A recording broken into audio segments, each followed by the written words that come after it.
우리 주님을 사랑하시는 분만 아멘 하십시다. 야, 이 시작부터 웅장한 우리 더 워십 처치의 그 남성 그 찬양이 이게 늘 그냥 요즘에 남성들이 조금 쭈그러들어가지고 늘 그냥 좀 그랬는데 야, 이 가슴이 웅장해집니다. 그래, 남자는 있어야 돼. 이런 생각. 특히 예수 교회 회복을 위해서는 남자는 있어야 돼. 이런 생각이 있어서 저도 자꾸 목소리가 베이스로 깔리는 느낌이 자꾸 들어요. 남자는 있어야 돼.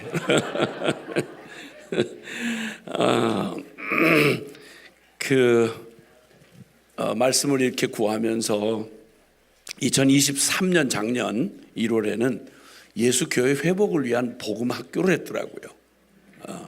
그리고 올해 2024년 1월 지금 우리는 예수교회 회복을 위한 복음 기도 동맹 소집영이 떨어졌습니다. 하나님이 그동안 주님이 복음 기도 동맹 안에서 하나님은 무슨 일을 하셨지? 궁금했습니다. 우린 모두가 우리가 그 속에 현장에 있었고 또 우리가 보는 바에 눈에 보이는 실제들 여러 가지 사건, 사고 그리고 또 여러 참 감격스러웠던 시간도 있었지만 그러나 또 부끄럽고 그리고 또 실패처럼 보이는 그런 시간도 함께 있었던 거 사실입니다. 그 일들을 때로는 우리의 기억 속에 남아있기도 하고 때로는 우리가 기억 속에 잊혀져 있는 이런 일도 있습니다만은 이 복음기도 동맹 소집 이때에 우리가 관심을 두고 싶은 건 주님은 복음기도 동맹 안에서 무슨 일을 해오셨지? 하는 질문을 하게 됩니다. 그 말은 복음기도 동맹이라는 커다란 보이지 않는 오늘 우리 여기 실제로 있는 우리뿐만 아니라 그 속에 나의 삶은 내 삶 속에서는 이 복음기도 동맹이라고 하는 하나님의 역사적 실체 안에서 인도함을 받으며 한껏 내 생애를 걸고 쫓아온 내 걸음에는 마냥 그렇게 신바람 나고 그리고 멋지게 참 하나님의 영광을 보겠노라고 달려가는 길이지만 그런 영광은 잘 보이지 않고 때로 너무 앞에 가려운 아주 리얼한 그러한 실상들이 내 마음을 자꾸만 흔들고 때로는 위축시키고 그래서 지나온 시간들을 돌아보면 하나님이 하신 일이 보이기보다는 내가 겪었던 일 그리고 내 마음에 흔적으로 남아있는 것들 그리고 관계 안에 아직도 풀려지지 않는 과거와 연결된 현실들 그것이 만들어내는 내 미래에 대한 막막함 혹은 또 염려 이런 것들이 우리의 눈앞에 시야를 가리우기 때문에 과연 복기동 안에서 대의적인 면에서는 무언가를 했다고 하는 걸 늘 되새기고 또 보고 있지만 정말 하나님이 하신 일 그것은 무엇일까? 그리고 또 내 삶에 순종하는 이 연약하고 제대로 간 것 같지 않는 나의 삶의 여정에 하나님이 하신 일은 과연 있나? 라고 하는 거 가끔 물음이 생기잖아요. 하나님 어디 계세요? 하나님 왜 나를 돌아보지 않으세요? 하나님 내가 그때 참 너무 절박하게 주님이 필요하다고 생각됐던 간절했던 시간 잘 못하던 기도가 더욱 간절해졌던 그때야말로 응답을 하시고 한 건 보여주셨어야 되는데 결정적인 순간에는 주님은 꼭 김 빠진 것처럼 결정적인 순간엔 잘 나타나시지 않은 것 같고 그래도 나 같은 거 구원해 주셨는데 그리고 앞으로 천국 보내주실 텐데 감사해야지 뭐 그냥 이렇게 가슴을 쓸어내리면서 한껏 무너지는 나를 부추기면서 꼭 내가 버티고 살아온 것처럼 있을 수 없는데 여기까지 못 올 길이었는데 그래도 내가 하나님 앞에 한 약속이 있기 때문에 그래도 내가 얼마나 오래 참았는데 내가 얼마나 견뎠는데 내가 얼마나 힘들었는데 내가 겪었던 일은 생생하게 기억이 나는데 하나님 뭐 하고 계셨지? 그때 너무 멀리 계신 것만 같고 어떤 강해 보이는 사람들하고만 함께 하셨던 것 같고 드물지만 내가 생각해도 남의 박수를 받으며 내 스스로도 흐뭇하던 그 순간에는 주님의 손길이 좀 느껴진 것 같았는데 근데 이건 뭐지? 이런 생각들. 그래서 복음기도 동맹 소집을 하면서 우리는 하나님은 도대체 이 복음기도 동맹 안에서 뭘 하셨지? 모든 것의 주인이시니까 모든 것의 역사하시죠. 그러나 우리가 보고 알고 싶은 건 굳이 그 가운데서 우리를 복음기도 동맹 안에 불러내셔서 주님 나를 이끌어 오셨다면 주님이 어디 주님 되심을 포기했다면 모르지만 문자 그대로 그분은 주님이신데 무엇을 하셨을 텐데 왜 나는 그게 잘 느껴지질 않나? 왜 내 마음은 거기에 기쁘게 반응할 수 없나? 오늘 예배를 드리면서 우리는 그 놀라운 찬양을 했습니다. 그 모든 것들은 주님이 말하신 것처럼 우리를 불러내셔서 하나님이 우리로 살게 하시는 우리에게 주신 놀라운 변치 않는 선물이 있는데 믿음, 소망, 사랑 이 세 가지는 항상 있을 것인데 그 중에 제일은 사랑이라 우리가 찬양하고 감사하며 고백했던 게 다 그런 믿음과 소망과 감사로 인한 기쁨과 그리고 간구와 그리고 감사였습니다. 그러니까 첫째는 하나님이 우리 복기동 안에 무슨 일을 하셨나? 그리고 그러면 과연 복음기도 동맹은 하나님 이 모든 역사의 주인이시며 그리고 하나님께서 이 세상을 구원하시기 위해서 일하시는 주체이신데 주님은 그 세상을 경영하시는 하나님 안에서 복음기도 동맹의 부르심은 도대체 뭘까? 어떤 부르심인가? 라고 하는 걸 또 분명 알아야 하겠고 더욱이 좀 생소하게 들리지만 어쨌든 다급한 현실은 분명 맞는데 우리는 우리의 부르심이 너무 분명해서 각자의 부르신 자리에 열심을 다해 다른 것 돌아볼 겨를 없이 달려오고 있는데 웬 예수 교회 회복은 그건 교단이 할 일이지. 그건 엄연하게 누가 특별히 말하지 않아도 교회라고 불리우는 그런 거지만 우리는 교회라는 것보다는 선교단체에 가까운 그런 사람들인데 주님이 예수교회 회복과 도대체 복음기도 동맹은 무슨 연관이 있는 건가? 무슨 상관이 있는 건가? 그리고 주님은 이 일을 통해서 복음기도 동맹에게 명하시는 하나님의 이 절박한 때에 정말 주님 오실 날이 가까운 이 때에 그리고 현실적으로 설명하지 않아도 예수 교회로의 회복은 이건 취사 선택이 아니고 배부른 흥정이 아니라 사느냐 죽느냐의 관건이 생긴 나라가 전쟁이 나면 모든 바쁜 일들을 일손을 내려놓고 젊은이들이 저 이스라엘 전쟁하기 위해서 막 날아든다는 얘기를 공부하던 학생부터 사업하던 사람 이런 사람들이 우크라이나 전쟁터에 또 이스라엘 전쟁터에 뛰어든다는 뉴스 보도가 있듯이 복음기도 동맹을 소집하시는 하나님이 그 소집령이 바로 뭐냐면 예수 교회 회복을 위하여 누구를 복음기도 동맹을 소집을 해? 이건 또 무슨 말씀인가?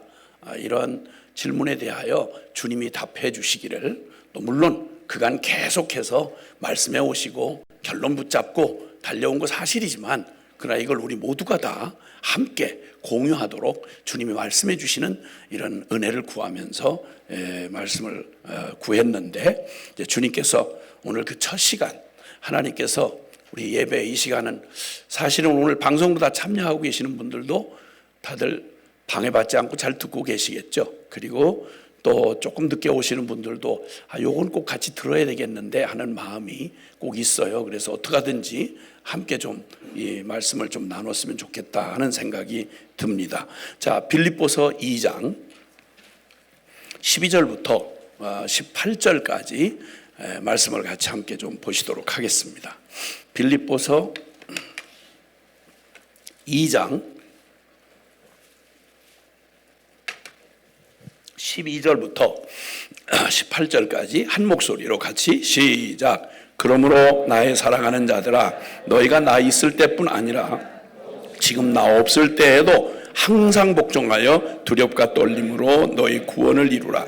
너희 안에서 행하시는 이는 하나님이시니 자기의 기쁘신 뜻을 위하여 너희에게 소원을 두고 행하게 하시나니 모든 일을 원망과 시비가 없이 하라. 이는 너희가 흠이 없고 순전하여 어그러지고 거스르는 세대 가운데서 하나님의 흠 없는 자녀로 세상에서 그들 가운데 빛들로 나타내며 생명의 말씀을 밝혀 나의 다름질이 헛되지 아니하고 수고도 헛되지 아니하므로 그리스도의 날에 내가 자랑할 것이 있게 하려 함이라. 만일 너희 믿음의 제물과 섬김 위에 내가 나를 전제로 드릴지라도 나는 기뻐하고 너희 무리와 함께 기뻐하리니 이와 같이 너희도 기뻐하고 나와 함께 기뻐하라. 아멘. 특별히 13절에 주님께서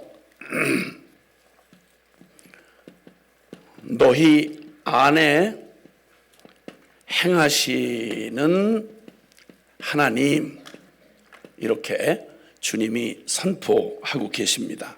너희 안에 행하시는 하나님, 이렇게. 자, 우리 2024년 이제 새해를 맞이했습니다. 이 새해를 맞이하면서 새해는 우리가 이전까지 지나왔던 모든 것들은 크던 적던 너무 감당할 수 없었던 감당할 수 있었던 이렇든 저렇든 여기 살아있는 우리는 그 모든 과정 중에서 그래도 그 과정을 뚫고 여기까지 왔습니다. 과거는 지나간 날들은 이제 이미 이루어졌던 일이고 우리가 겪었습니다. 좋든 싫든 다 겪었습니다. 그런데 이제 새날을 맞이하면 이전의 일과는 다르게 이 새날을 맞이하면서 우리 안에는 설레임이 있죠. 어떤 기대감입니다. 기대. 그리고 또 하나는 두려움입니다. 새날이 마냥 만만해 보이진 않기 때문이고 또 이전에 경험한 바가 있어서 그 경험이 자꾸만 나를 새로운 마음으로 발을 내딛고 싶은데 그걸 자꾸 발목을 잡는 건 이전에 트라우마 정도까지는 아닐지라도 그래도 내 마음에 발목을 붙잡는 그런 실패 경험들, 그리고 끔찍했던 그러한 시간들, 여러 가지 악몽 같은 시간들, 이런 것들이 좋은 일보다는 이런 일들이 우리의 마음에 발목을 잡아서 새날을 그냥 설레임만으로는 맞이할 수 없도록 그렇게 말합니다. 자, 그러면 이걸 보면 이 기대와 이 두려움이 내 안에 교차하는 내 마음 안을 이렇게 들여다보면 내가 무엇을 믿는지, 내가 무엇을 믿고 있는지, 그리고 내가 그것을 또 어떻게 해석하는지, 이걸 들여다볼 수 있습니다. 이것이 바로 우리의 반응을 만들어냅니다. 새날을 의기소침한 채로 뭔가 이렇게 날은 새날이고 기회는 새 기회인데, 그런데 이전보다 더 사실 이 지나온 시간을 통해서 무언가 알 걸 바로 알고 온전히 믿었더라면 이 새날에 행하실, 다시 말하면 하나님과 그분의 언약이 성취돼가는 분명한 진전이 있을 것이고 주님 반드시 이루어질 건데, 그러면 이전에 지나온 시간이 있고 처음 아무것도 없던 때보다는 훨씬 더 한 걸음 더 다가온 게 사실이고, 또 실패든 성공이든 그 경험은 양자 모두가 다 하나님을 더욱 기대하고 하나님을 더욱 믿기에 유익해야 될 텐데 대부분 그렇지 못한 우리의 반응을 이렇게 보게 됩니다. 이제 그 중에 이러한 것들, 우리의 해석을 다르게 하고 믿어야 될 걸 믿지 못하게 하는 이러한 것들의 대부분은 우리의 이게 뭐랄까요? 우리가 이 반응하는 이 반응에는 크게 영향을 미치는 게 이 모든 걸 합해서 우리에게 일어나는 게 감각이라고 할 수 있습니다. 감각. 이 감각을 보니까 사람 행동하는 유형, 또 내가 어떻게 이 일에 대하여 반응하는지 이렇게 살펴보면 우리가 사람을 반드시 그 사람이 행동으로 나타나는 결정적인 이 표현이랄까요? 아까도 말한 것처럼 표현이 결국 이 표현이라는 반응이 무엇 때문에 영향을 받느냐면 이 믿음과 해석에 따라서 반응이 달라지는 것입니다. 그 감각을 우리는 두 감각의 세계를 같이 왔다 갔다 하고 살고 있는데, 하나는 육적 감각이고 또 하나는 영적 감각이다, 이렇게 할 수 있겠습니다. 뭐 어려울 거 없이 이 현실 감각이라고 할 수 있겠죠. 현실에 대한 두 가지 감각이 작동을 하는데, 하나는 이 육적 감각은 우리가 늘 듣는, 그리고 권위를 알게 모르게 인정하는 저 공인된 뉴스 매체들에 쏟아져 나오는 뉴스들입니다. 이것에 세상 뉴스에, 그 다음에 뭐니 해도 머니잖아요. 이 세상이라는 게. 죄송해요, 이게. 요즘에 잘 안 통하는 아재 개그라고 뭐 이런 얘기를 들었는데, 나는 굉장히 위로를 받는 게, 오늘 집사람이랑 같이 이렇게 운전을 하고 다니는 시간이 많다 보니까 제가 한 1년 반 만에 6만 킬로를 뛰었더라고요.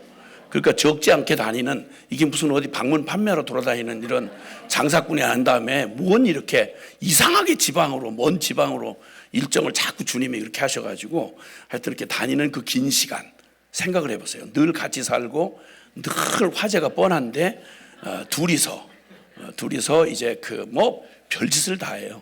시간이 여기서 부산까지 가려면 5시간 정도 걸리는데, 그 5시간 걸리는 기간 동안 조용한 차 안에 둘이 있습니다. 이 얘기 잘못 끝냈다가는 그 5시간은 악몽의 5시간이 되는 겁니다. 왜냐하면 뭐 원망과 그 한 맺힌 얘기를 나오려고 치면 이 뭐 소재가 벌써 40년이 훨씬 넘었으니까, 같이 한 지가 무서운 거예요, 여러분. 이거는 40년이라는 게 그냥 지나가려고 하면 모르지만, 이게 광야 40년 생각 안 나세요? 하여튼 뭐 무슨 사연은 없었겠어요. 그러니까 이제 은혜로 충만하게 하려면 항상 우리의 기억은 주님 앞에 항상 기뻐하고 범사에 감사하고 또 기도하고 이런 내용을 하면서, 그런데 희한하게 뭐 찬양도 하다가 뭐 간증도 하다가 또 뭐 우리 알고 있는 지체들 또 무슨 형편 얘기하다가 뭐 이 과거에 있었던 얘기하다가 이렇게 저렇게 소재가 떨어지면 아주 다른 데서는 할 수 없는 아주 수준 낮은 개그를 하는 겁니다.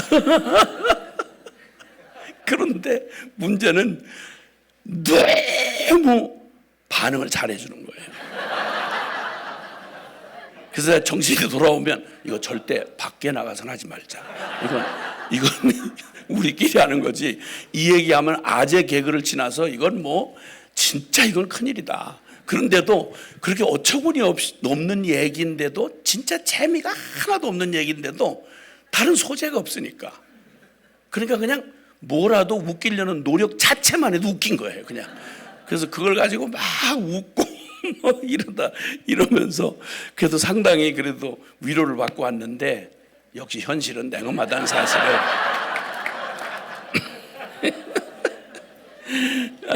주여.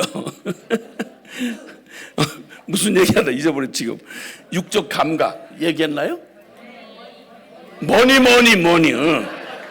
돈 떨어지면 우린 돈에서 이미 초월해서 산다고 하지만, 우리 뭐 별것 아니면서도 하나님과 우리 사이도 이걸로 굉장히 관계가 어려웠다 풀렸다 그러잖아요.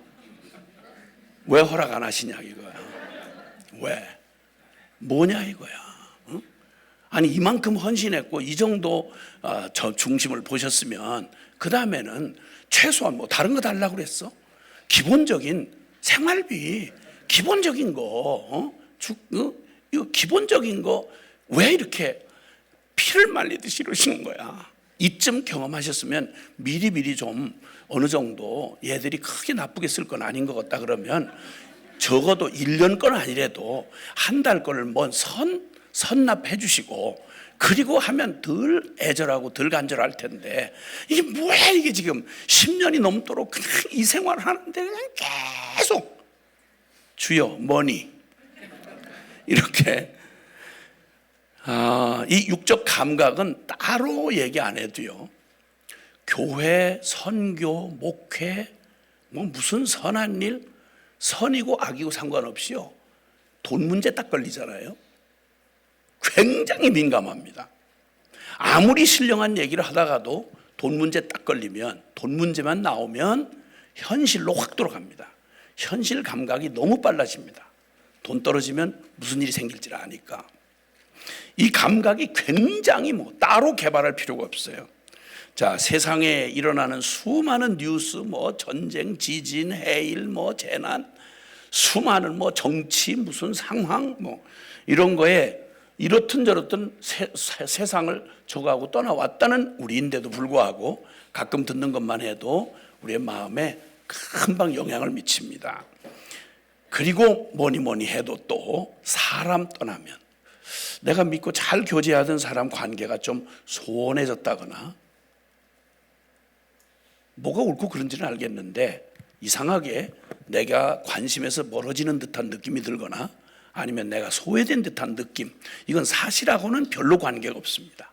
대부분 보면 그 섭섭 귀신이라는 게 들어와 가지고 섭섭한 거예요. 뭔진 모르겠어, 섭섭한 거예요. 이게 꼭 이 환절기에 몸의 상태처럼 섭섭한 거예요. 이게 열이 있는 듯 없는 듯, 이렇게 아주 섭섭한 이런 것들이 이 사람 관계 안에서 아주 민감하게 작동을 합니다. 누군가가 더 집중하고 관심을 받는 것 같고 내가 조금은 뒤로 밀려 있는 듯한 느낌이 들면, 이건 아무도 그 당사자들하고는 아무런 상관이 없는데 혼자 쓰는 시나리오입니다. 혼자 보는 영화예요. 그 영화의 주인공은 항상 나예요. 그리고 거기다가 더욱 급하게 반응을 하는 건 우리의 육체의 건강이 위협을 당한다. 조금 신호가 오고 나이 따라 찾아오는 이런 일들이 이렇게 오면 우리는 얼마나 그런 일들에 이 육적 감각이 개발되어 있는지요. 평생 그걸로만 살아오던 사람들이었잖아요. 그도 아니면, 그것도 아니고 다른 일이 생길 게 별로 없으면 염려 시나리오를 만듭니다. 또 워낙 극작을 하는 이 은혜들이 있어가지고 짐승은 못하는 사람이 갖고 있는 건 무언가를 뭔가 가상의 픽션을 이렇게 써내는 이런 능력이 있잖아요. 상상력. 밤에도 안 자고 꿈을 꾸는 거예요. 꿈을 밤에도 안 자빠져. 자빠지긴 했는데 계속 여기가 바빠. 꿈을 막 꾸고 혼자 막 난리를 치고, 꿈속에서도 주인공은 나야. 재밌어요. 그렇게 사람들이 그렇게 주인공이 되고 싶어해요. 세상과 육체에는 그토록 민감하게 우리의 감각이 깨어 있어요. 굉장히 감각이 깨어 있고, 그리고 아주 그걸 앞당겨 준비를 합니다. 그 사실이 아닌 내 감각에, 느낌에, 그리고 내 해석에, 거기에 발맞추어서 막 무언가를 준비해요. 대비하고. 그런데 영적 감각, 이걸 여러 가지 얘기할 수 있겠지만, 사실 여기서 얘기하고 싶은 우리의 이 영적 감각의 중심, 혼돈할 거 없이 영적이라고 하면 또 정신 없는 세계를 돌아다니니까 여기서 영적 감각이란 바로 임재 감각이라고 할 수 있겠습니다. 임재. 하나님이 우리와 함께 하시는 하나님의 손길, 하나님의 섭리, 하나님의 능력, 하나님의 관심, 이런 것들 말이죠. 그러니까 하나님이 임재하시는 이 감각에 대하여는 굉장히 사실은 둔합니다. 근데 이게 굉장히 중요해요. 우리 창세기 28장 거기 이 16절 17절에 보면, 창세기 28장 16절 17절에 보면 한번 보실까요? 창세기 28장 16절 17절에 보면 우리가 너무 잘 아는 이야기가 거기 나오고 있습니다. 16절 17절 시작. 야곱이 잠이 깨어 이르되 여호와께서 과연 여기 계시거늘 내가 알지 못하였도다. 이에 두려워하여 이르되 두렵도다. 이곳이요 이것은 다름 아닌 하나님의 집이요 이는 하늘의 문이로다. 아멘. 여러분, 하나님의 임재를 가장 느낄 수 없었던 상황에 처한 야곱의 지금 이 상황을 지금 얘기하고 있어요. 아시겠지만 여기 지금 야곱은 지금 그냥 멀쩡하고 균형 잡힌 자기 나름대로 같은 한 존재지만 제일 바닥을 쳤던 도망자 야곱이고, 그리고 피난길의 방랑자입니다.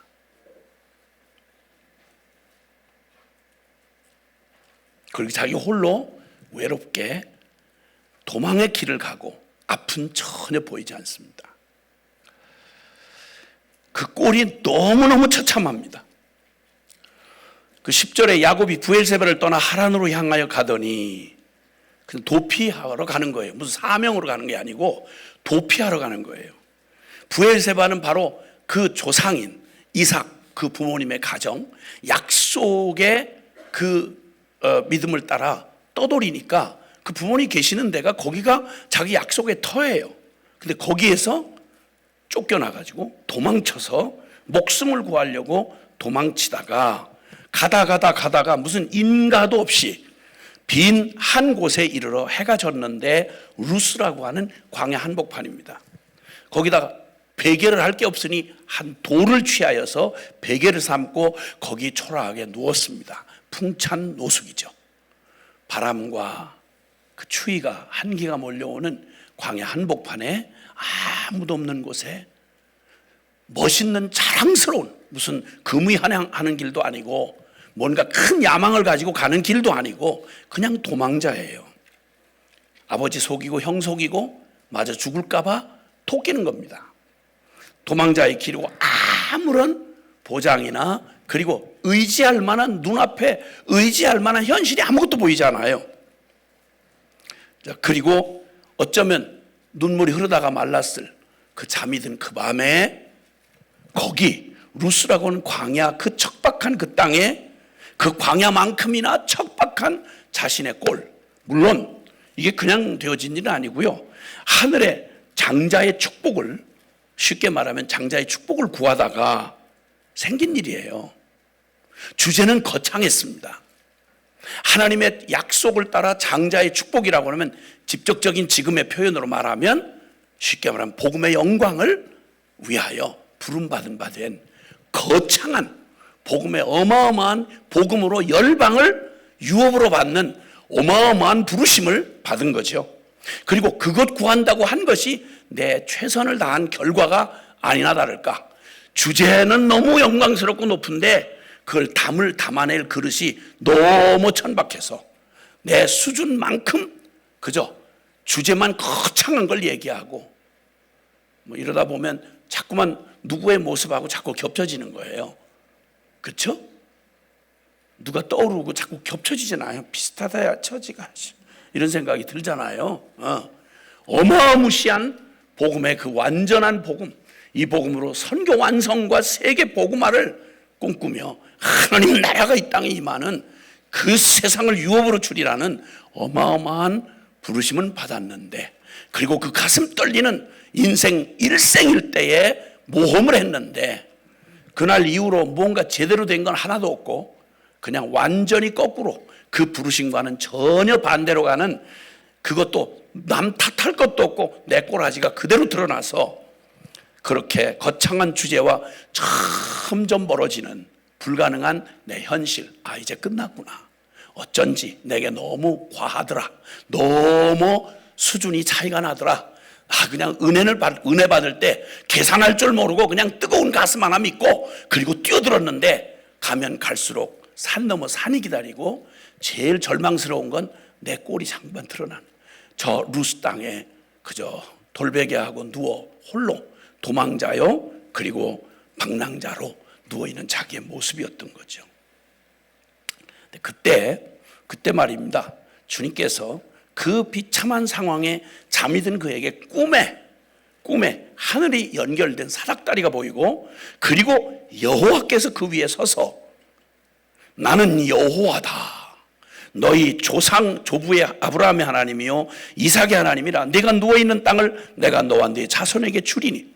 우리 조상 그 믿음의 영처럼 보이던 개척자 아브라함에게 주셨던 그는 믿음의 영이라고 알겠는데, 그래서 그 길이 너무 놀랍고 그 유업을 받았다는 이 놀라운 이 가문의 부르심을 형편도 안 되는데 둘째로 태어나서 장자의 명분 얻겠다고 머리 좀 통박 쓰고 했던 것이 형 속이고 아버지 속이고 내 꼴값에 그냥 걸맞게 이제는 죽임당하는 쫓기는 이런 그 모양이 된 바로 내게 하나님이 뭐라고 그러는 거 아니?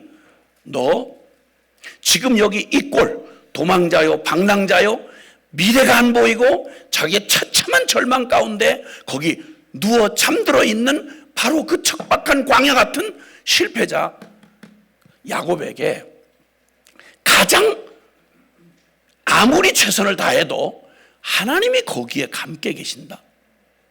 약속한 이삭의 집도 아니고 잘해서 그 길을 따라 믿음으로 뭔가 용기 있는 걸음을 가는 것도 아니고 가장 지금 하나님이 함께 한다고 느낄 수 없는 가장 하나님이 함께 하시지 않아. 하나님 날 버렸어.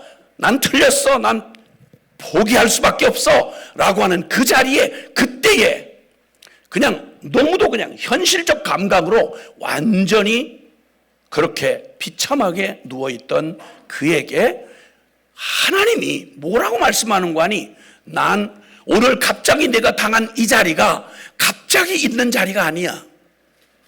너 지금 루스 땅에 누워있는 너의 지금 이 운명이 오늘 갑자기 뚝 떨어져서 갑자기 재수없이 생긴 일이 아니야. 너의 조부 아브라함 때부터 나는 그에게 약속을 했고 그리고 네 아버지 이삭이 하나님이야. 네가 누워있는 땅을 내가 너와 네 자손에게 주리니 네 자손이 땅에 티끌같이 되어 네가 서쪽과 동쪽과 북쪽과 남쪽으로 퍼져나가며 거기다 한 걸음 더 나가 땅의 모든 족속이 너와 네 자손으로 말미암아 복을 받으리라. 내가 너와 함께 있어. 네가 어디로 가든지 너를 지키며 너를 이끌어 이 땅으로 돌아오게 할지라. 지금 야곱이 알고 있는 육적 감각으로 알고 있는 현실, 자기 처지, 그리고 그 모든 상황, 이건 정확하게 하나님의 임재하고는 거리가 먼 상황이었습니다. 이건 눈으로 볼 수도 만질 수도 아무리 긍정임 적극적 사고방식으로 말해도 이건 비현실적이고 이건 전혀 말도 안 되는 미친 짓이었습니다. 근데 주님께서 뭐라고 말씀하는 거 아니? 이렇게 말씀하시는 거예요. 너의 오늘이 갑자기 오늘이 아니야. 너가 지금 네 자격이 되든 안 되든 네가 붙든 장자의 축복의 언약을 주신 나 하나님이야. 그리고 네가 거기서 멀리 떨어져 멀리 도망쳐 온 것 같은 지금 이 시간 뭐라고 해석을 해도 이건 야곱이 아무리 해석을 해도 자기는 다른 해석이 나올 수 없었어요. 그러니까 우울한 거예요. 그러니까 슬픈 거예요. 그러니까 답답한 거예요. 그러니까 아무리 애를 써도 나를 이 감각에 반응해서 헤어나올 수가 없어요. 그때 하나님이 꿈속에 나타나셔서 말씀을 해 주시니까 그때 야곱이 드디어 야곱에서 나올 수 없는 반응 오직 영적 감각이 살아난 거예요. 잠이 깨어 이르되 여호와께서 과연 여기 계시거늘 내가 알지 못하였도다. 난 육적 감각으로만 반응을 했고 내 영적 감각이 꼭 죽은 자처럼 누워 있었다. 이에 두려워 이르되 두렵도다. 이것이 해석이 완전히 달라져요. 루스가 베델이 된 거예요. 베델이란 하나님의 집이란 뜻이죠. 여기가 하나님 집이네. 이곳이요 두렵도다. 이곳이요 이것은 다름 아닌 하나님의 집이요 이는 하늘의 문이로다. 이렇게 고백을 하게 됩니다. 자기가 알고 자기가 부딪히는 이 현실 이걸 아니라고 할 수 없어요. 아파요.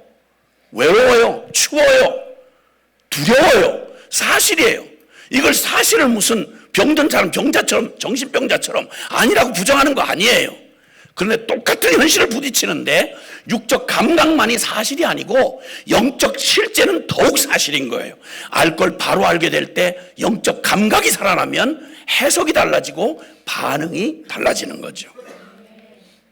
자, 이렇게 자기를 부인하고 예수님의 부활이라고 하는 그 엄청난 사건이 일어났을 때 우리 남의 얘기로 보고 그러시지만 솔직히 우리에게 너무 가슴에 와닿는 얘기는 예수님의 처참한 죽음을 지켜보았던 여자들이 예수님 처음 부활하던 새벽에 그 무덤 앞에서 예수님의 시체를 찾지 못하고 울고 있을 때 그때 두 천사가 해준 말이 있습니다.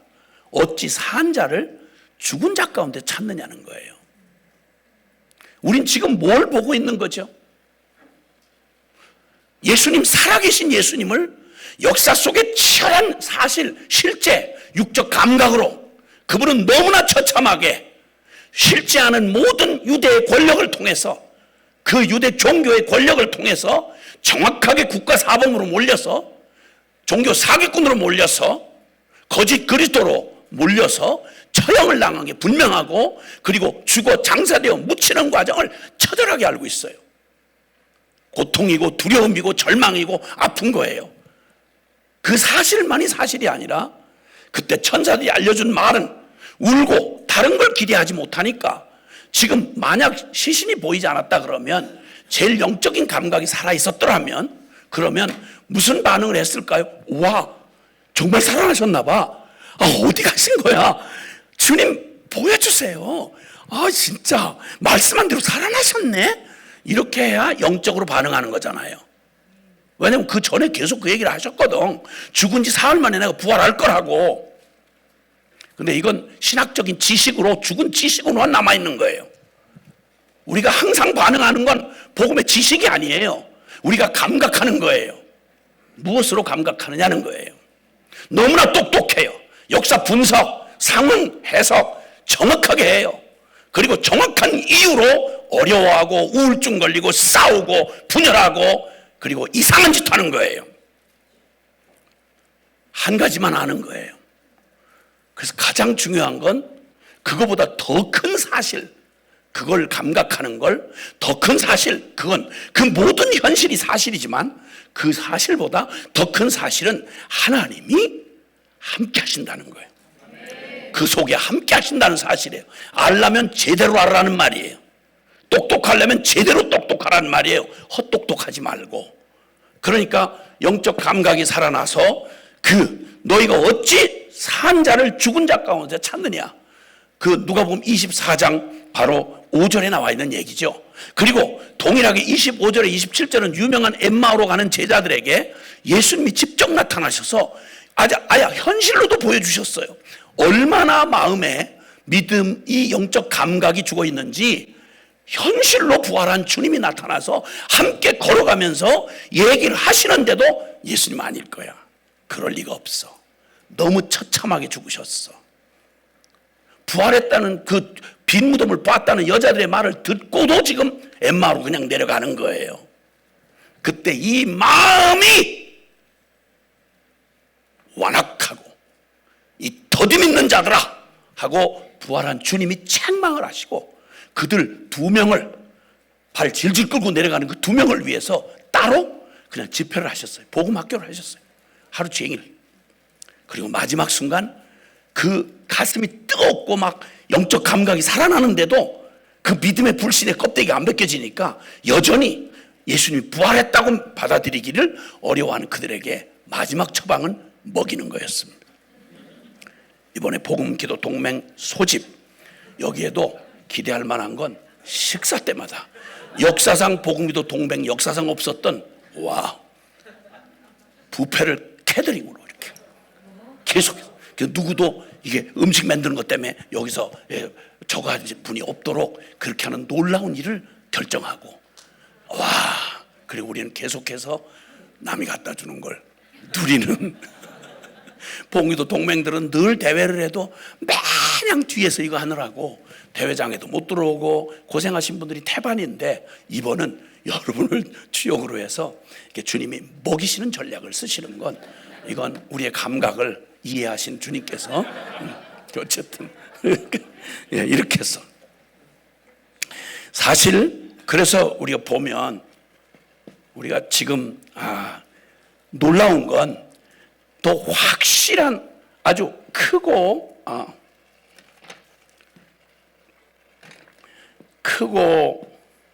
더 확실한 실제, 이게 바로 영적 임재의 실제입니다.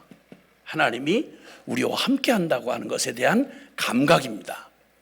자, 우리 복기동 이렇게 같이 함께 우리 달려오시면서 우리를 계속 흔들고 우리를 어렵게 하고 주저하게 하고, 그리고 정말 스스로도 넘어서기 어려운 이런 과정을 겪게 했던 건 그 사실이 쉽다 어렵다 이런 얘기 아니에요. 잘 견디셨고 잘 참아내셨어요. 너무 놀라워요. 제가 그 이 복귀동 안에 있는 한 형제를 제가 알고 있습니다. 양세원이라는 형제입니다. 그 양세원이라는 형제는 제가 한동대에 그 말씀을 전하러 갔는데 그 중에 한 20여 명 이렇게 나중에 거기에 이제 그 행사를 주관하고 섬기던 사람들 한 20여 명이 꼭 저와 개인적인 얘기를 하고 싶다는 거예요. 그 사람들 틈에 꼈었습니다. 그리고 도전을 했어요. 근데 그 도전에 다들 고민하고 충격을 받았는데 그 도전에 반응을 하고 그 과정을 겪으면서 복음 앞에 서고 그리고 계속해서 그 걸음을 걸어온 과정을 이렇게 드물게 가끔 보았습니다. 그리고 여기서 본 거죠. 그냥 볼 때 외모도 야리야리합니다. 견딜 수 있을까? 어려울 텐데. 가끔 보면 정말 어려워하는 얼굴 표정이 보일 때도 있어요. 근데 오늘 여기 찬양한 자리에 서 있더라고요. 누구라고 짐작을 하지 마세요. 남자들이 전부 비실비실한 사람들만 나왔어요, 이번에 예배에. 근데 어쨌든 외모로 보지 마세요. 육적 감각으로 판단하지 마세요. 양세원이라는 한 형제의 약한 그릇, 그리고 그가 그 자신의 한계를 넘어서 내 의지가 이제 바닥이 났다 싶어서 흔들거리고 그리고 과정을 겪을 때에도 그의 의지가 아니라 그가 겪은 어떤 사실보다 더 큰 사실이 있습니다. 나는 그 한동대에서 뽑혀서 20여 명 중에 그 중에 그 말을 듣고 도전을 받고 그리고 모든 상황을 넘어서서 그리고 순종의 걸음을 복음 앞에 걷도록 한 건 양세원 자신이 아니라는 걸 제가 옆에서 보아도 알겠어요. 하나님이 하신 거예요. 그 과정 흔들리고 어려울 때에도 주님이 도망치지 않고 주님께서 그 길을 이끌어 오도록 한 건 양세원의 의지도 아니고 그의 분별도 아니었어요. 주님이 이끌어 주셨어요. 그리고 여기까지 이르게 하신 거 맞아요. 그 어떤 것보다도 그 양세원을 아는 사람들이 아는 그 모든 상황, 그리고 그 자신이 아는 상황, 이 어떤 눈에 보이는 상황, 보이는 실제보다 더 크고 확실한 실제가 있습니다. 그게 바로 하나님이 임재하신 겁니다. 내가 느낄 수 없는 그때 완전히 바닥을 쳐서 도저히 더는 안 된다 같은 이 현실이 이거보다 훨씬 더 큰 사실이 바로 그거였습니다. 근데 왜 이 더 크고 확실한 실제가 우리에게 사실인데도 불구하고 만약 육적인 감각이 그렇게 민감하고 정확하게 느낀다면, 그렇다면 영적인 감각도 실제니까 바르게 반응해야 될 거 아니겠어요? 우리가 짐승이 아닌데, 더군다나 믿음이 있는데. 근데 이렇게 이걸 깨닫지 못하는 이유는 다른 거 없습니다. 베드로후서 1장 9절에 보면 1장 9절에 이런 것이 없으면 옛죄의 사하심을 잊고 이런 말이 있어요. 영적 치매에 걸렸다는 말입니다. 그리고 느낄 수 없는 에베소서 4장 17절 보면 왜 영적인 분명한 사실이 있고 실제가 있는데 왜 육적 감각을 그렇게 반응하는 거면 우리가 영적인 존재인데 짐승이 아닌데 왜 그토록 우리의 영은 전혀 없는 것처럼, 영혼이 없는 것처럼 이렇게 완전히 감각을 느끼지 못하고 그러는가? 에베소 4장 17절 19절에 보면 영적인 문둥병이라고 말합니다.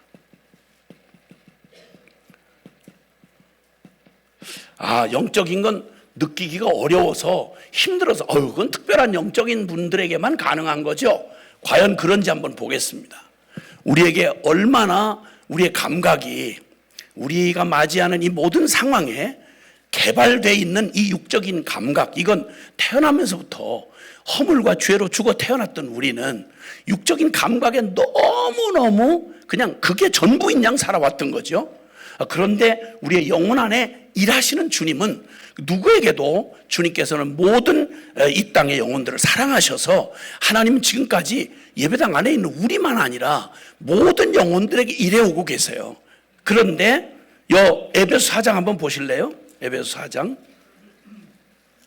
에베소 4장에 보면 거기에 이렇게 말씀합니다. 17절부터 보면 그러므로 내가 이것을 말하며 주 안에서 증언하노니 이제부터 너희는 이방인이 그 마음에 허망한 것으로 행함같이 행하지 말라. 그들의 총명이 어두워지고 그들 가운데 있는 무지함과 그들의 마음이 굳어짐으로 말미암아 하나님의 생명에서 떠나 있도다. 그들이 감각 없는 자가 되어 자신을 방탕에 방림하여 모든 더러운 것을 욕심으로 행하되, 이렇게 말합니다. 영적인 존재이지만 영적인 감각이 완전히 문둥병이 걸려가지고 감각이 없는 자가 돼가지고 자신을 방탕에 그냥 방림해버리고 온통 육적인 감각에 자신을 그냥 더러운 욕심으로 내어 던진 이런 상태를 말하고 있습니다. 자, 이것이 그러니까 하나님의 이 임재 감각, 영적 감각을 달리 익숙한 말로 하자면 영성 아니겠어요? 영성. 이 하나님께서 이게 얼마나 이 영성, 이 영적인 감각이 무뎌진 채로 이걸 느끼지도 못하고 그 위기 가운데 있는 영적인 상태를 전혀 관심을 두지 않고 있는 이런 삶이 얼마나 위험한지, 이게 멀리 있는 사람이 아니고 하나님의 기적 속에 하나님의 임재를 부인할래 부인할 수 없는 기적과 어쩌면 사역 속에 어쩌면 이 진리를 가르치는 그런 위치에 있으면서도 이 기가 막히게 영적 감각이 이렇게 무뎌진 채로 하나님의 일을 육적 감각으로, 즉 세속적 가치, 육적인 자아의 욕구를 따라서 하나님의 일을 한다고 하면서도, 목회를 하면서도, 그리고 신학을 하면서도, 심지어는 선교 사역을 하면서도 우리 무섭게도 우리 영적 감각이 무뎌진 채 육적인 반응, 영적인 일을 육적인 반응으로 그 속에서 또 우울증 걸리고 그 속에서 또 시기 경쟁하고 그 속에서, 그러니까 고린도서도 말하기를 너희가 아직도 육신에 있는 자로다. 너희 안에 시기와 분쟁이 있다는 걸 들으니 복음을 어떻게 받았길래 이런 일들이 너희에게 있느냐라고 말씀하시는 거죠. 자, 그러면 역사적인 한 예를, 실예를 한번 좀 보는데요. 구약의 이스라엘입니다. 구약의 이스라엘의 역사는 길게 얘기할 것도 없고요. 거기 광야 40년을 출애굽한 후 광야 40년 보내는 동안 하나님의 임재를 이 사람들보다 더 생생하고 아주 정말 부정할 수 없이 생생한 현실로 누린 사람들이 이 사람들밖에, 역사 속에 이 사람들밖에 어디 있겠어요. 출애굽이라고 하는 전 국가적 차원의 기적을 통해서 건짐을 받고 그리고 제가 이게 시계를 차도 늘 보던 버릇이 안 돼가지고 이게 잊어버려요. 그러니까 앞에 계신 약속 좀 하자고. 여기서 시간이 지나는데 내가 계속 가려고 그러면 비명을 한번 질러주세요. 으악! 하고 비명을 질러. 왜냐하면 오늘 첫 번 점심시간이 이렇게 이상하게 시작할 수는 없어요. 멋있게 끝나고. 그러니까 요거 12시, 그러니까 12시 50분에 내가 이제 끝내야 돼요. 그래야 10분 그 광고를 하고 식사 준비를 맛있게 준비를 한 다음에 그리고 우리가 할 수 있다는 거예요. 오늘만큼은 나도 절대 나쁜 이미지를 남기고 싶지 않아요. 그러니까 하여튼 무리한 수를 써서라도 일단 하는 거예요. 알겠죠? 좌우 보지 마. 하여튼 좌우 보지 마.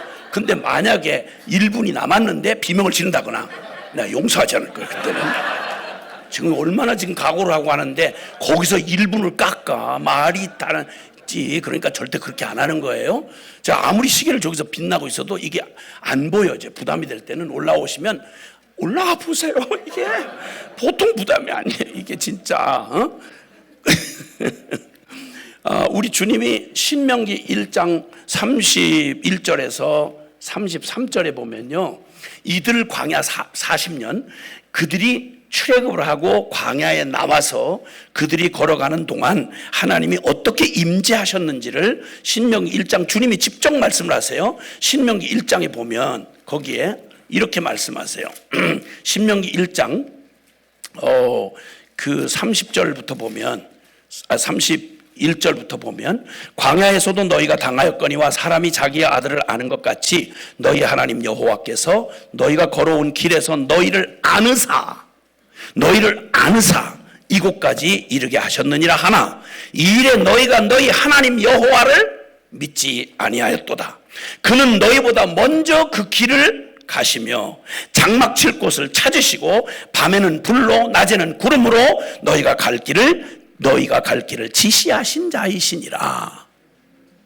역사상 하나님의 임재를 이렇게까지 육이든 영이든 상관없이 하나님께서 그 모든 상황을 우연히 가서 만난 게 아니고 하나님이 부르실 때부터 데리고 가시는 목적지가 정확해요.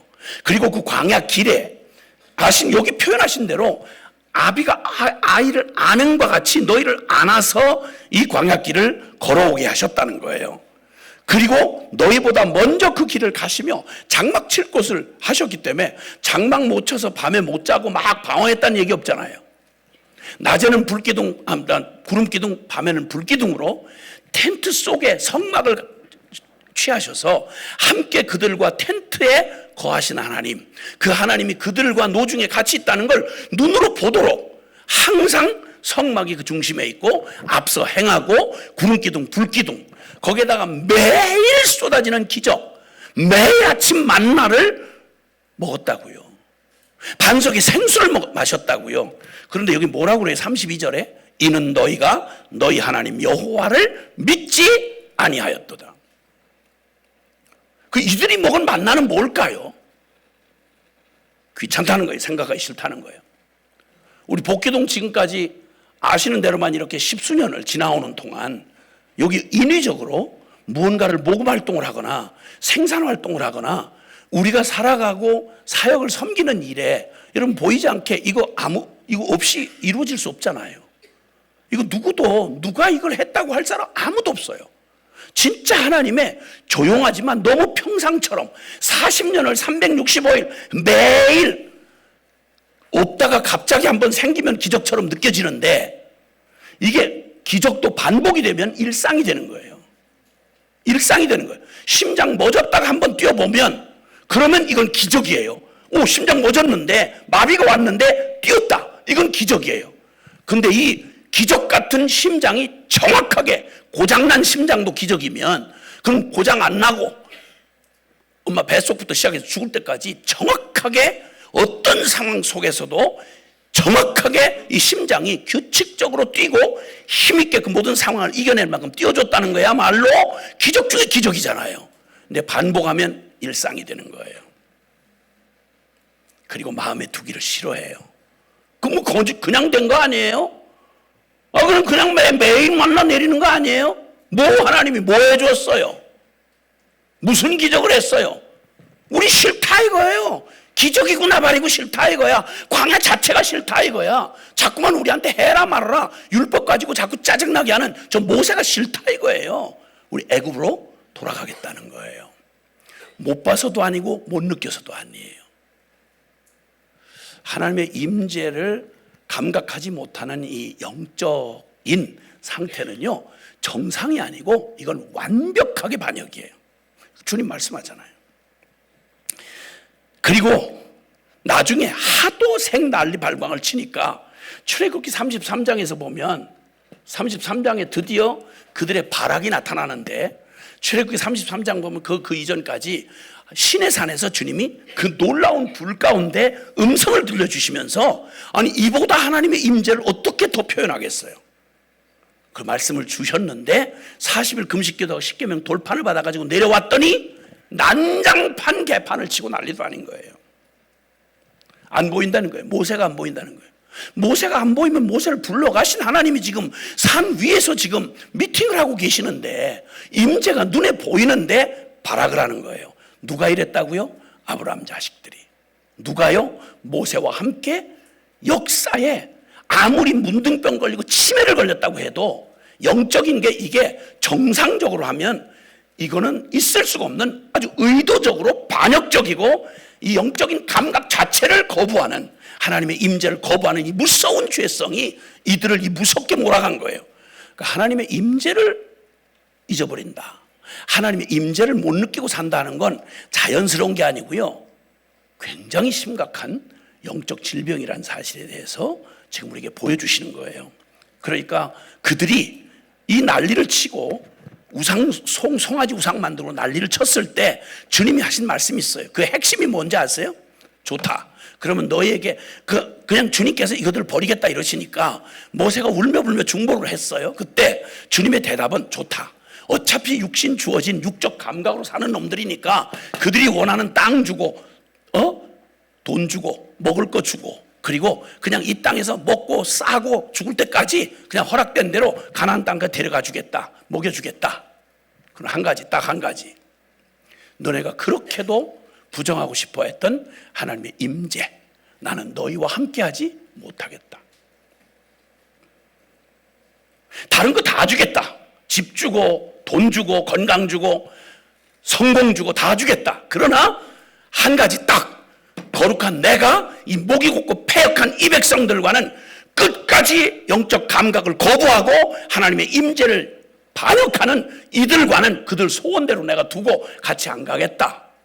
그래 이들 데리고 그냥 가나안 땅 가서 어차피 태어난 인생들이니까 제 발악을 하는 대로 하고 먹을 거 다 챙겨 먹고 죽을 때 죽더라도 데리고 가라. 그때 여러분 모세가 뭐라고 한지 아십니까?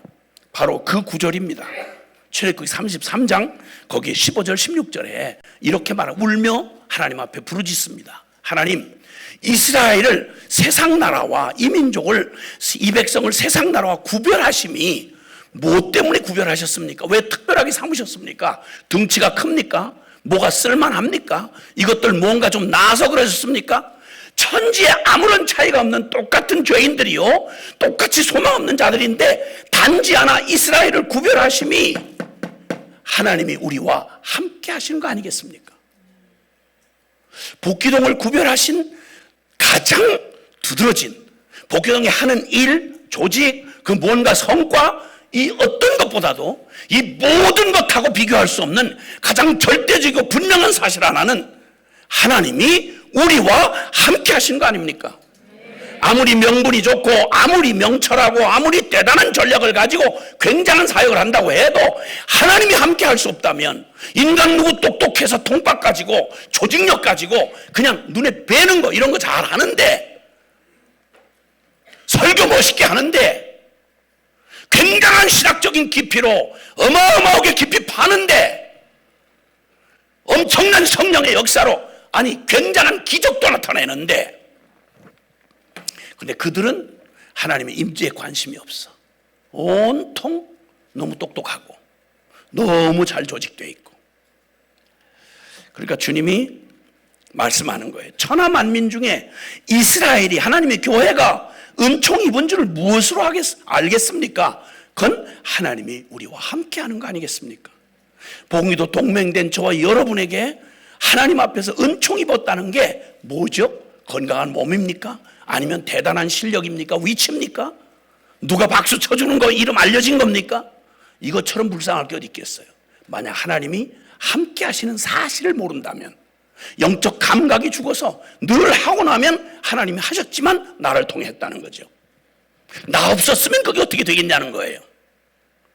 여러분 이거 저주도 이런 저주가 없습니다. 하나님 너 말고도 얼마든지 돌들로도 아브라함의 자손이 되게 할 수 있는 하나님이다 이거예요. 하나님이 긍휼을 베푸셔서 내가 똑똑하고 내가 그 자리에 맞아서가 아니라 하나님이 진짜 설명할 수 없는 하나님의 은혜가 내게 적용이 돼서 나를 거기 끼워주시고 써주셨다는 것 외에 다른 무엇이 거기다가 같이 맞설 게 있겠냐는 겁니다. 그런데 안타깝게도 여러분 구약의 이스라엘 하나님의 임재를 잃어버린 이스라엘의 비극을 더 길게 얘기할 것도 없죠.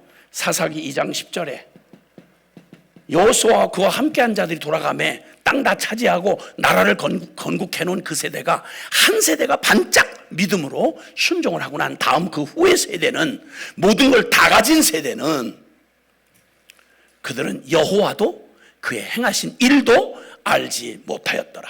완전 영적 감각은 사라지고 육적 감각으로 그저 하나님의 이름으로 주어진 땅 그리고 하나님의 이름으로 주어진 그 특권들 그리고 그 모든 것들을 다 만나 처먹고 그리고 생수 마시고 하나님의 기적의 돌보심과 인도하심을 받으면서도 발악을 하면서 광야에서 엎드려 죽은 제 조상들처럼 똑같이 하나님의 임재를 잃어버리니까 모든 게 다 있어도 만나가 있고 뭐가 있고 다 있어도 하나님 임재를 받아들이는 영적 감각으로 하나님 반응하지 못하니까 그들은 여전히 비극의 주인공이었고, 그리고 발악하다가 그들의 믿음대로 죽고 말았습니다.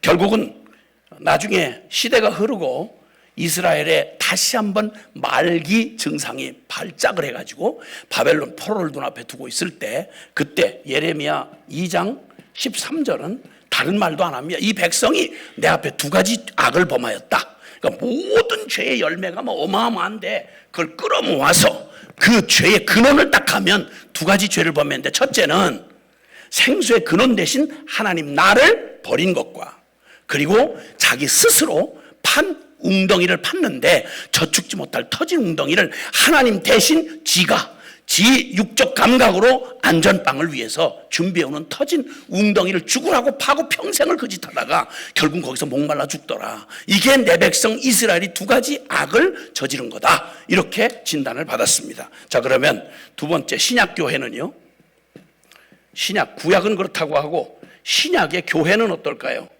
교회에도 이 임재에 관한 위기에 대해서, 여러분 에베소 교회, 그 다음에 우리 그 4대 교회, 7교회 중에서 칭찬만 받은 2교회 빼고 나머지는 이것도 있고 저것도 있는 거 빼고 아주 심각한 이 임재의 영적 감각이 죽은 라오디게아 교회하고, 여러분 여기 전부 다들 자랑할 만한 교회들이었습니다. 살았다는 이름을 가졌던 4대 교회, 그 다음에 가장 칭찬을 많이 받았고 강력했던 교회 에베소 교회, 그리고 가장 부요했던 교회 라오디게아 교회. 놀랍게도 육적 감각으로 충분히 반응할 수 있었던, 지금으로 말하면 성공하고 유명하고 규모 크고 조직 잘 돼 있고 뭐 이런 식이죠. 다들 주목하면서 박수를 받으며 스스로도 자기 만족이 충만해가지고 살았다는 이름은 있는데 생명이 전혀 없는데도 갈등이 없어요. 이거 완전히 영적 문둥병의 침해예요. 거기다 라오디게아 교회 같은 경우는 스스로 나는 부요한 자라, 나는 부족한 게 없다는 거예요. 뜻들 미지근해서 어떤 것도 자극이 안 돼요. 십자가 얘기도 자극이 안 되고 하나님의 책망도 자극이 안 되고 기적도 자극이 안 되는 거예요. 어떤 은혜를 받고 이 교회에 왔는지 첫사랑을 얘기해도 감각이 안 되는 거예요. 이만큼 기름이 잔뜩 찌고 너무너무 비참해졌어요. 그 주님이 너 믿음의 안약을 사서 내 눈에 발라서 제발 내가 네 영의 모습을, 네 영혼의 모습, 육신에 감각하는 너의 스스로 말하는 부자라, 부여하여 부족한 게 없다라고 말하는, 어디를 봐도 부족한 게 없어요. 너무 하는 일마다 세련돼. 왜? 비싼 걸 사니까, 명품을 사니까. 예배 도구를 사도 너무 세련돼. 뭘 해도 막 항상 한 발 앞서가. 교인들도 기름지고 너무 수준 높아 보여. 요즘으로 말하면 다 대졸 이상이야. 다 그냥 아주 다 먹고 사는 평균 수준이 높아 놓으니까 부여해서 부족한 게 없는 거예요. 주님이 말하는데도 나는 부족한 게 없다는 거예요. 우리 교회 뭐가 부족하냐 이거야. 우리 예배 이렇게 멋지게 드리는데, 예배 팀 보라고, 저 매끈한 설교 좀 보라고, 저 깊이 있는 신학적 깊이를 보라고. 주님이 그때 말씀하기를, 네 영혼의 이 눈에 안약을 사서, 믿음의 안약을 사서 발라가지고 네 영혼이 얼마나 병들었고 얼마나 가련하고 얼마나 굶주리고 그리고 병들고 정말 헐벗은 영혼의 수치를 가리울 수가 없어. 이 지경이 됐는데 주님이 보시는 영적인 상황이 그쯤인데 이걸 전혀 감각을 못하는 거예요. 영적 문둥병이죠. 교회가 이 지경일 수가 있나? 그 원인이 뭔지 아세요? 임재. 요한계시록 3장 20절에 볼지어다 내가 문 밖에 서서 문을 두드리는데 누구든지 내 음성을 듣고 문을 열면 내가 그에게로 들어가 그는 나로 더불어먹고 나는 그로 더불어 먹으리라, 이렇게 말씀하신 거예요.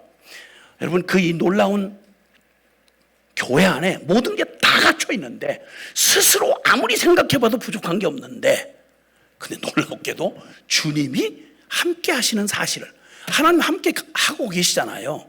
단지 그들의 마음에 받아들이지 않는 거예요. 마음 문 밖에서 문을 두드리시는 거예요. 문을 두드린다는 말은 그 앞에서 제일 가까이 와 계신 거 아니에요. 두드리고 계시잖아요.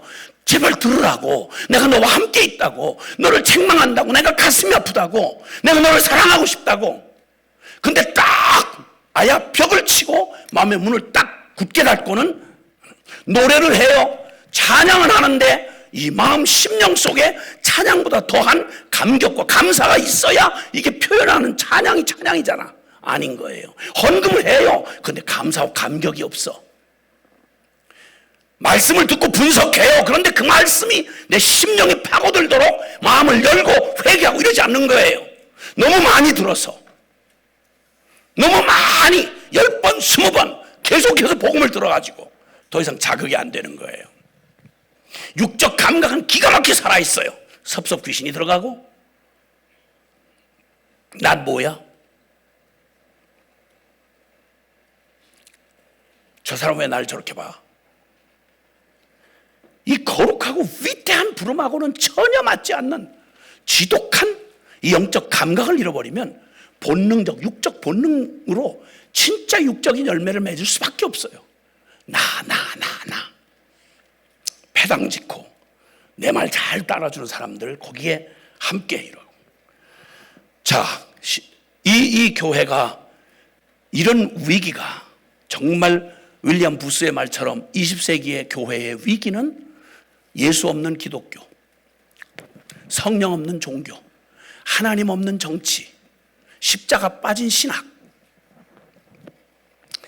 용서 없는 회개 없는 용서, 거듭남 없는 구원, 이런 교회의 위기를 맞이하게 될 것이다. 즉 영적 완전한 문둥병과 치매에 걸린 너무 치명적인 위기에 빠지게 될 것이다. 이렇게 말씀했습니다. 성령의 감동이 없는 예배, 말씀 기도 없어도 죄 중에 살면서도 하나님의 임재의 감각이 없는데 사람들의 박수를 받으면, 유명하면, 크기가 사역이 크게 눈에 보이게 되면 우리 성공한 자만감에 충만해지는, 아무리 박수를 받고 겉이 잘 돼도 하나님의 임재가 안 되면 미국의 그 시카고 선교대회를 주도하는 그 한 분이 있는데, 그분 어머니가 기도를 평생 기도하시는 어머니가 한 번은 그 세계 선교사 대회를 시카고 피튼 대학에서 하고 나서 어마어마한 사람들이 모이고 막 열광 중에 마쳤는데 막 어머니 기도해 주셔서 오늘 막 이렇게 하고 이제 유명한 사람이 왔고요, 이렇게 선교사들 많이 몇천 명이 왔고요, 이렇게 했어요. 그랬더니 그 어머니가, 기도하는 어머니가, 예수님도 왔다 가셨겠지? 어머니의 관심은 유명한 누가 빌리그램에 왔고 뭐 누가 왔고 이런 게 아니고 사람들 많이 모이고 막 자기 아들이 사역 성공한 이거에 관심보다 더 큰 건, 그런데 예수님도 왔다 가셨겠지?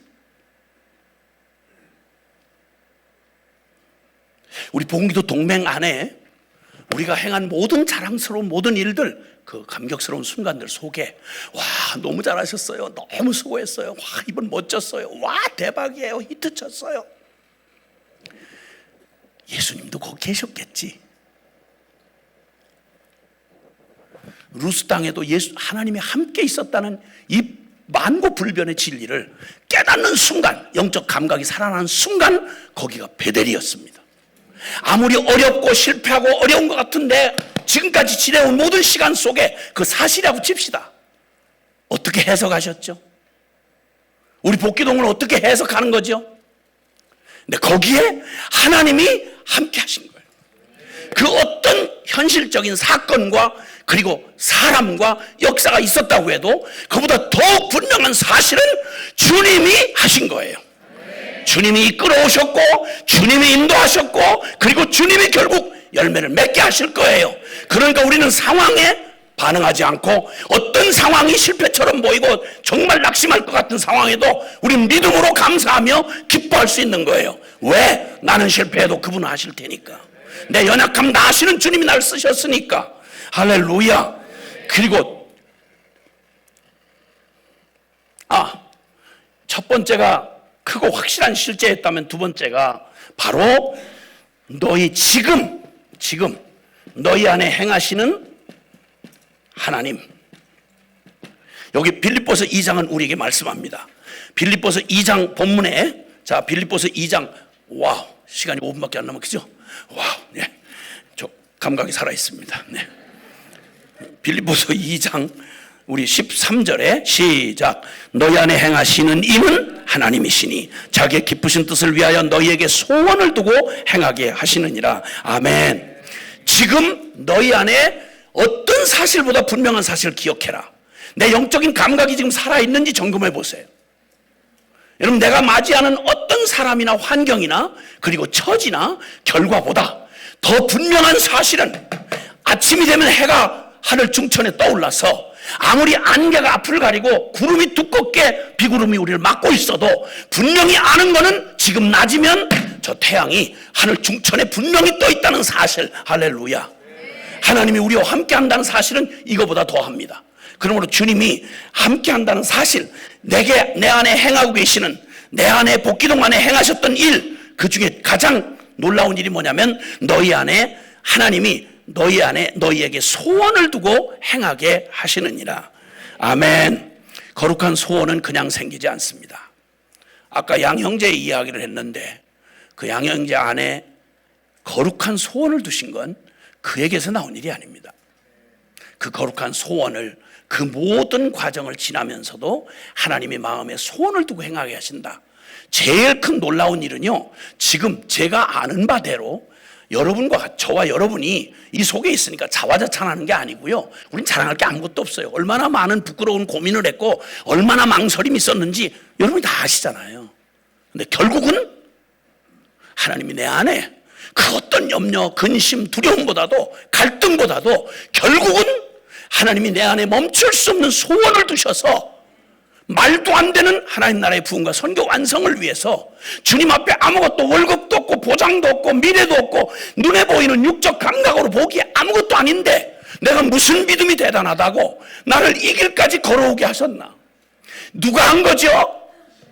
크게 대답해 보세요. 누가 한 거죠? 이거 진짜 대답만큼 분명하게 감각하십니까? 영혼으로, 영의 감각으로 지금 이 사실을 붙드십니까? 맞아요. 이건 누구에 의해서 한 거 아닙니다. 처음부터 누가 이런 일이 될 거라고 계획하고 멋진 플랜을 짜서 여기까지 온 거 아니며 거기에 여러분이 속아서 오신 거 아닙니다. 각자가 다 부인할 수 없는 사실 한 가지, 너희 안에 행하시는 하나님, 그분은 너희로 영적 감각으로만 알 수 있는 거룩한 하나님의 기쁘신 뜻을 위하여 소원을 두고 행하게 하셨느니라. 아멘. 예, 엄청난 진리 앞에 우리는 총체적인 복음 앞에 서셨습니다. 복음학교 했다고 다 서는 거 아니거든요. 도망가고 그리고 그 앞에서는 슬쩍 넘어갔지만 현장에서 전혀 복음하고 살아가는 분들이 적지 않이 많습니다. 그 걸음으로 내 믿음을 실제로 반응하며 목회 현장에서, 선교 현장에서, 사업 현장에서, 그 깨지고 박살난 가정과 이 사회 현장 한복판에서 그 복음의 그 결론, 그 감격과 충격과 부정할 수 없는 총체적인 복음 앞에 그 결론을 붙들고 오직 예수면, 십자가면 충분하다는 이 결론을 붙들고 내 육적 감각인 반응과 정서를 뛰어넘어서 나는 후들거리고 나는 갈 용기가 없지만 하나님 그분이 내 안에 계속해서 멈출 수 없는 갈망을 주셔서 울면서 부끄러우면서 나는 안 된다고 자책하면서도 넘어져도 주님 쪽으로 넘어지고 일어나서 다시 제기하면 그분 쪽으로 가고 몇 번을 실수했는데 넘어지는 문제가 아니라 그 속에 끊임없이 포기하지 않으시고 나 같은 걸 뭘 기대할 게 있다고 거룩한 소원을 두고 행하게 하시는 우리 살아계신 하나님이 너희 안에 지금까지 행하신 모든 현실보다 가장 큰 현실이다. 아멘. 복기동 주님이 하셨습니다. 그리고 이 엄청난 진리를 감히 나만 아니라 이 복음의 영광이 보여질 그날을 바라보고 순종을 하기에 내가 뭘 할 수 있나 싶어도 주님 앞에 부름받아서 다 알고 온 게 아니라 여기저기 여러 모양으로 여러분이 순종하며 따라오는 동안 주님께서 함께 주님이 우리에게 이루신 그 일 때문에 그분에게 붙잡혀 사로잡혀서 달려온 것입니다. 50분이죠.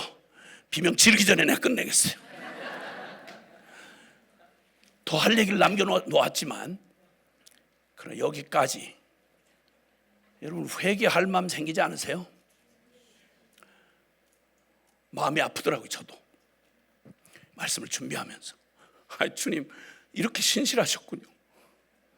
주님 정말 놀라우시고, 한 번도 그만두실 만도 한데 넌 아무래도 안 되겠다. 같은 비용 대비 가성비라고 그러나요 요즘에? 넌 가성비 차원에서 아니다 야, 이렇게 안 하시고 왜 나를 택했는지는 하나님만 아시는 비밀. 가장 약한 자, 가장 반역한 자, 가장 미련한 놈, 너무 연약해서 갈등이 너무 많고, 한번 멋지게 영웅처럼 내딛는 걸음이 있었으면 좋으련만 남이 보기에는 결과만 보니까 어떻게 그렇게 믿음을 했냐 그래요. 아니요, 믿음을 한 주님이 아시죠. 갈등 많았고요, 고민 많았죠.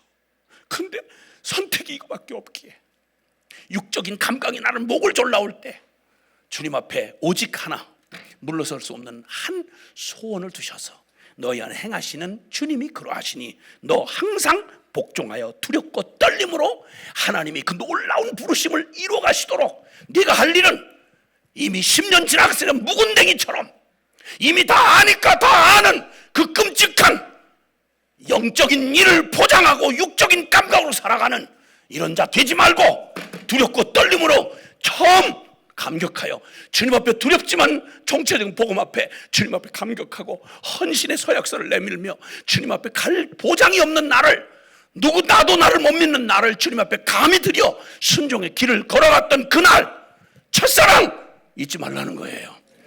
첫사랑은 과거의 사랑이란 말이 아니에요. 그 에너지가 영원히 첫사랑인 에너지를 말하는 거예요. 영적인 감각으로 천박한 육적 감각에 혹시나 여전히 내가 지금도 시설을 떨굴 채 그런 게 있다면 우리 한번 두 손을 높이 듭시다. 복음기도 동맹을 소집하신 주님이 처음 하고 싶은 말씀입니다. 난 너희 안에 행하시는 하나님이야. 난 한 번도 너를 떠난 적이 없어. 저 루스 땅인 줄 알고 풍찬 노숙하고 홀로 외롭게 버려졌던 광야의 야곱이 볼 수 없었던 게 있었어. 그게 뭐냐면 그 광야보다, 그 도망자, 방랑자보다, 현실보다 더욱 분명한 현실, 그건 난 너희 조상 아브라함과 이삭의 하나님 여호와야. 그 약속과 함께 한 번도 너희를 떠난 적이 없어. 내 놈 아무리 꼬라지가 그래도 나는 너 도망가는 그 길에 내가 함께하고 있어. 어떻게 그러죠? 어떻게 내가 도망가는 그 길에 주님이 함께 가고 계시죠? 아시잖아요. 예수님 믿은 놈, 훌륭한 놈을 찾아간 게 아니라 엠마오로 낙심이 돼서 믿지 못하고 발 질질 끌고 가던 엠마오 두 제자를 버리지 아니하시고 하루 종일 시간을 내셔서 거기를 같이 따라가시며 타락하고 반응에 포기하고 가는 그 길에 주님이 함께 계세요. 배신한 디베랴 바닷가에 배신한 제자들, 배신한 그 현장을 찾아가세요. 주님이 맞아. 내가 배신했을 때도 주님 함께 계셨던 거예요. 맞아. 내가 실망해서 포기하고 발 질질 끌고 내려가던 그때도 함께 하셨다고요? 맞아. 하나님이 없는 자처럼 그 캄캄하고 어두운 시간을 보내던 그때도요? 맞아. 난 너와 함께 있었어. 너희 안에 행하시는 분이 하나님이야. 천하의 어떤 일보다 더 큰 사실을 기억해. 난 너희와 영원히 함께 할 거야. 우리 다 같이 주님 앞에 육적 감각으로 살았던 우리가, 육적 감각, 영적 감각은 절대 공존할 수가 없습니다. 서로 원수가 돼서 육적 감각을 선택하는 순간 우리는 영적 사실을 걷어차는 겁니다. 여러분, 둘 중에 중간은 없습니다. 주여 내게 영적 감각을 살려주옵소서. 이 문둥병과 치매를 거둬가 주시옵소서. 우리 다 같이 주여 간절히 부르고 기도합니다. 주여, 주여. 주님, 내 영혼을 일깨워 주시고, 주여, 주여, 주여, 주여, 주여, 부끄러운 나를 용서해 주시고, 자만했던 나를 용서해 주시고, 첫사랑 잃어버리고 믿음 아닌 육적 반응으로 주를 위해 사는 것처럼 착각하고 살았던 나를 용서해 주시고, 주여, 주여, 주여, 주여, 주여, 나를 살려주시고, 내 영혼을, 주여, 내 영혼을, 내 안에 행하신 분이 주님이셨고 내 안에 영원한 하나님 당신이 하셨습니다. 주님, 주님이 무슨 일을 하셨는지 내 영혼을 일깨워 주시고 고쳐 주시옵소서. 복음기도 동맹을 새롭게 하사 주의 거룩한 부름 앞에, 영원한 사실 앞에 영적 감각을 살려주셔서 주님 당신이 행하시는 일을 증언하는 하나님의 사람들 되게 주시옵소서. 오 주님, 오 주님, 사랑하는 주님, 불쌍히 여겨주시고 용서해 주십시오. 내 눈을 열어 영원한 참 실제, 영적 감각으로 주님 당신이 영원히 변함없이 그 언약을 신실하게 지키시는 우리 하나님을 날마다 기쁨으로 감사하며 찬양하게 하옵소서. 복음기도 동맹 절대 주님, 이 엄청난 이 부재에, 하나님 부재에 위기 속에 빠지는 일 없게 하시고, 너무 성공해서 너무 안락해서 주님 함께 하심을 잃는 순간이 오면 주여 우리에게 털을 허물어 주시고, 우리의 교만하고 악한 마음을 주여 책망하사 우리의 의뢰하던 하나님 아닌 것들을 끊어버리시고 주님만 내게 남게 하옵소서. 우리를 영원토록 사랑하셔서 결코 떠나지 아니하시고 내가 사는 것 아니요 내 안에 주님 사시게 된 이 기적을 날마다 이루어 가실 우리 구주 예수 그리스도의 이름으로 기도하옵나이다. 아멘.